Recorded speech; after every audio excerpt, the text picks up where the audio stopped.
ഞാനിന്നെന്തെങ്കിലേക്ക് മുട്ട ഓംലേറ്റ് ഉണ്ടാക്കി കൊടുക്കുകയാണ്. പക്ഷെ ബുൾസൈ പോലെ ഉണ്ടാക്കിയിട്ട് ഓംലേറ്റ് ആക്കുകയാണ് ചെയ്യുന്നത്. ഏവർക്കും പരീക്ഷിക്കാവുന്നതാണ്. സിമ്പിളാണ്, ഹമ്പിളാണ്. ആദ്യം പാൻ ചൂടാക്കുന്നു. തിളക്കാനല്ല, ചൂടാവട്ടെ.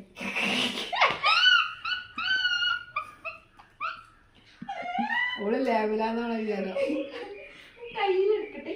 രാവിലെ ട്യൂബ് പിടിച്ച് തിളക്കാക്കുന്നില്ല, ചൂടാക്കല്. നമ്മൾ പാൻ ചൂടാകുമ്പോൾ കുറച്ച് വെളിച്ചെണ്ണ ഒഴിക്കുന്നു.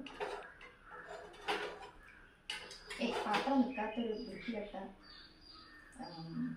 ഇതാണ് നമുക്ക്. എൻ്റെ അമ്മ മൂടി ശരിക്കും ഇടാക്കുന്നുണ്ട്. വെളിച്ചെണ്ണ സൈഡിലേക്ക് കൊടുക്കുന്നുണ്ട്.